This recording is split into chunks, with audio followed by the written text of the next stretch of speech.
کہ جب سب سے پہلے حبشہ کی طرف ہجرت ہوئی ہے، حضرت جعفر طیار رضی اللہ تعالیٰ عنہ سب سے پہلے اپنے قافلے کو لے کر کے چھپ چھپا کر کے جب حبشہ میں پہنچے ہیں تو اسی نجاشی کے دربار میں گئے تھے۔ اس نے حضرت جعفر کی بڑی قدر فرمائی، حضرت جعفر کے ہاتھ پر اس نے اسلام کو بھی قبول کیا۔ چنانچہ لیکن پھر اللہ کے نبی نے دوبارہ تیسرا خط اس کے نام لکھا اور عمر بن امیہ رضی اللہ تعالیٰ عنہ کو اس خط کی ذمہ داری دی ہے، اے عمر ابن امیہ جاؤ اس خط کو لے کر کے نجاشی کے پاس جاؤ۔ ہاں، حبشہ کا جو بھی بادشاہ ہوتا ہے اس کو نجاشی کہا جاتا ہے، جس طریقے سے ہر بادشاہ کو قیصر کہا جائے گا، جیسے کہ ایران کے ہر بادشاہ کو کسرا کہا جائے گا، اسی طرح حبشہ کا جو بھی بادشاہ ہوگا اس کو نجاشی کہا جائے گا۔ نام تو اس کا اسحمہ ہے۔ چنانچہ یہ حضرت نبی علیہ السلام کے صحابی حضرت عمر بن امیہ اللہ کے نبی کا خط لے کر کے اس نجاشی کے دربار میں پہنچتے ہیں، جا کر کے وہ خط اس کو پکڑاتے ہیں،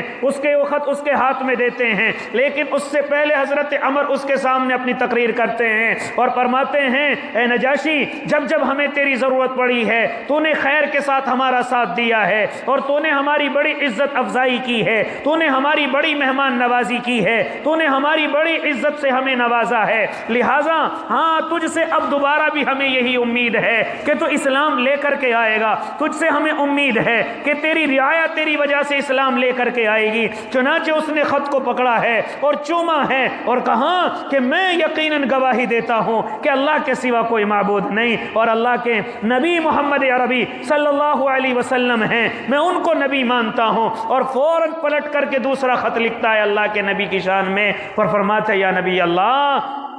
میں آپ کے ہاتھ پر، میں آپ کے حکم پر اسلام قبول کرتا ہوں۔ چنانچہ خط میں یہ بھی لکھا کہ اگر حکم ہو تو میں ہی آپ کے دربار میں آ جاؤں، لیکن چونکہ مجھے کچھ رعایا کی ذمہ داریاں ہیں لہٰذا میں اپنے بیٹے کو آپ کی خدمت میں بھیجتا ہوں۔ چنانچہ اس نے 60 حبشیوں کو لیا اور اپنے بیٹے کو ان کی طرف روانہ کیا کہ ان 60 کے 60 حبشیوں کو لے کر اللہ کے نبی کی خدمت میں پہنچو اور جو وہ حکم کریں اس حکم کو تسلیم کرو، ان کے حکم کی تعمیل کرو۔ چنانچہ یہ 60 کے 60 اللہ کے بندے اور جن میں نجاشی کا بیٹا بھی ہے، یہ کسی کشتی میں سوار ہو کر کے اللہ کے نبی کی طرف کو چلے ہیں، لیکن اللہ کو کچھ اور منظور ہے۔ ہوا کیا ہے کہ 60 کے 60 جو اللہ کے نیک بندے ہیں یہ ان کی کشتی غرق ہو گئی، یہ وہیں پر اللہ کو پیارے ہو گئے۔ ہاں، کبھی کبھی میرے اور آپ کے دل میں آتا ہے کہ اگر کوئی نیک کام کے لیے چلتا ہے اس پر پریشانی نہیں آتی، ایسا نہیں ہے میرے بھائی، کبھی کبھی جو بندہ اللہ کی طرف کو چلتا ہے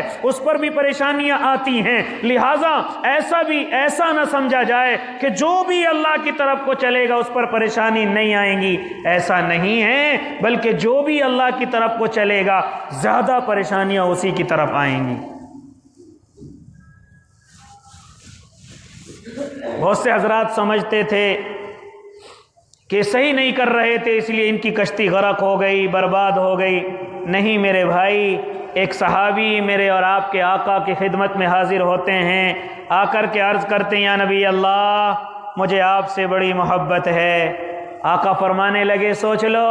کہا، نا یا نبی اللہ بڑی محبت ہے، میں آپ سے ہر چیز سے زیادہ محبت کرتا ہوں۔ میرے آقا فرمانے لگے، پھر تو فقر و فاقہ کے لیے تیار ہو جاؤ، پریشانیوں کے لیے تیار ہو جاؤ، کیونکہ اللہ اور اس کے محبوب سے جتنی زیادہ کوئی محبت کرے گا اس کو پریشانیاں اتنی ہی گھیر لیں گی، اس کو مصیبتیں اتنی گھیر لیں گی۔ لہذا کبھی کبھی میرے اور آپ کے ذہنوں میں اپنے پڑوسیوں کے مکانوں کو دیکھ کر کے دل کے اندر یہ خیال آتا ہے کہ ان سے اللہ بڑا راضی ہے، اور میرے گھر میں اگر آٹا ختم ہو جائے تو میں سمجھتا ہوں اللہ مجھ سے ناراض ہو گیا، میرے کاروبار میں نقصان ہو جائے تو میں سمجھتا ہوں کہ مجھ سے اللہ ناراض ہو گیا، میرا کام نہیں چل رہا ہے تو کہتا ہوں کہ میری اللہ نہیں سنتا۔ یاد رکھنا یہ سب کفریہ کلمات ہیں، اللہ ہر کسی کی سنتا ہے، اللہ ہر کسی کو جانتا ہے، لہٰذا اپنی زبانوں کو اس طرف نہ استعمال کیا جائے کہ ہمارا اللہ ہماری نہیں سنتا۔ ارے وہ سنتا سب کی ہے، لیکن کرتا تب ہے جب اللہ کو بہتر نظر آتا ہے۔ ایسا نہیں ہے کہ اللہ نہیں سنتا، آپ کو کہنے کی بھی ضرورت نہیں، اللہ تو دلوں کے حالوں کو بھی جانتا ہے۔ تمہارے دل میں اس وقت کیا چل رہا ہے اللہ وہ سب کچھ جانتا ہے، تمہارا دل کس طرف ہے اللہ یہ سب کچھ جانتا ہے۔ لہٰذا کبھی کبھی میں اور آپ اپنے پڑوسیوں کے، حالانکہ وہ گناہوں کے اندر ملوث ہوتے ہیں، حالانکہ وہ کاروبار ان کے 2 نمبر کے ہوتے ہیں، حالانکہ وہ غلط قدم اٹھاتے ہیں، نمازوں کی پابندیاں نہیں کرتے، روزوں کی پابندیاں نہیں کرتے، ان کے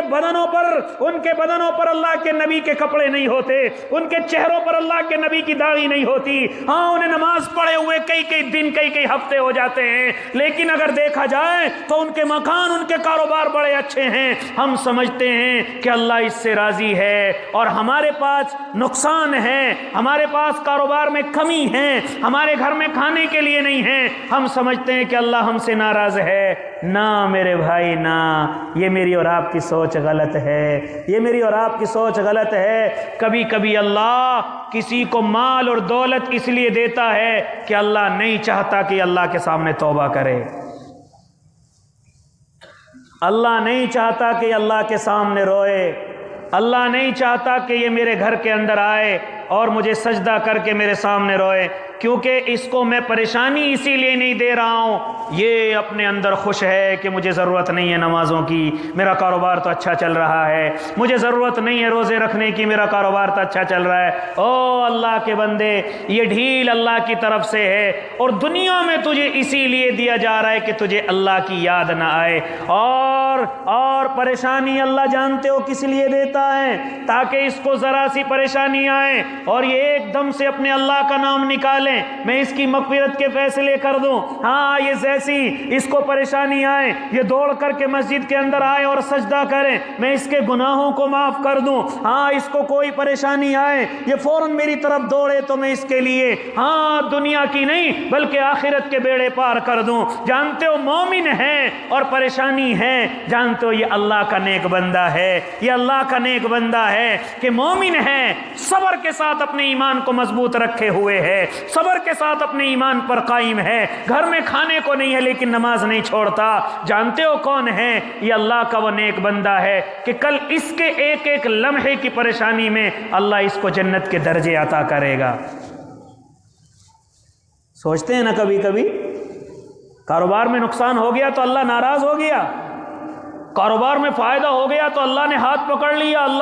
اللہ راضی ہو گیا۔ ایسا نہیں ہے میرے بھائی، اگر ایسا ہوتا تو یہ کفار تمام کے تمام بھوکے مر جاتے، اگر ایسا ہوتا تو دین کے دشمنوں کو اللہ ایک گھونٹ پانی کا نہ دیتا، اگر ایسا ہوتا تو جتنے دین کے دشمن ہیں اللہ انہیں کبھی مال و دولت نہ دیتا۔ میرے بھائی جانتے ہو ان کو ڈھیل ہی اس لیے دی جاتی ہے، ان کو ڈھیل ہی اس لیے دی جاتی ہے کہ جب تک یہ ڈھیل میں رہیں گے تب تک ان کو اللہ کی یاد نہ آئے گی، اور جیسے ہی میں نے ان کو پریشانی دے دی تو میرے پاس آ جائیں گے، پھر فائدہ کیا ہوگا۔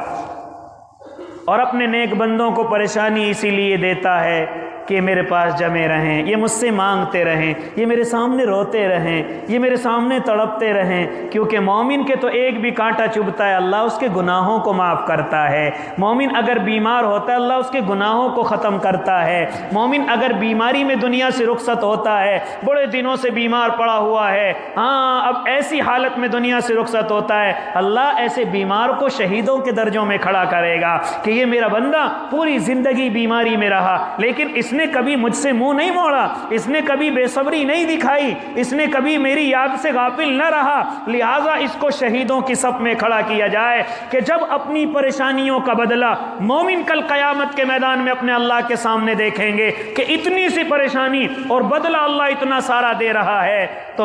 ہر مومن یہ خیال کرے گا کہ کاش ہم دنیا میں کینچیوں سے قطر دیے جاتے۔ اس لیے میرے بھائی یہ پریشانی، یہ مصیبتیں یہ نہ سمجھے کہ اللہ ہم سے ناراض ہے، نہ، اللہ مومنوں سے جب راضی ہو جائے تو ان کی طرف پریشانیاں بھیج کر کے ان کو آزماتا ہے۔ اس لیے معزز سامعین نظام، یہ 60 حبشیوں کا قافلہ جن میں نجاشی کا بیٹا بھی ہے، یہ اللہ کی طرف، اللہ کے نبی کی طرف چلے ہیں، لیکن ان کی کشتی راستے میں غرقاب ہو گئی، راستے میں کشتی غرق ہو گئی، تمام کے تمام اللہ کو پیارے ہو گئے۔ اب یہ بات اللہ کے نبی کو پہنچی ہے، چنانچہ نبی نے بھی دعا دی ہے، اب یہ بات نجاشی کو پہنچی ہے،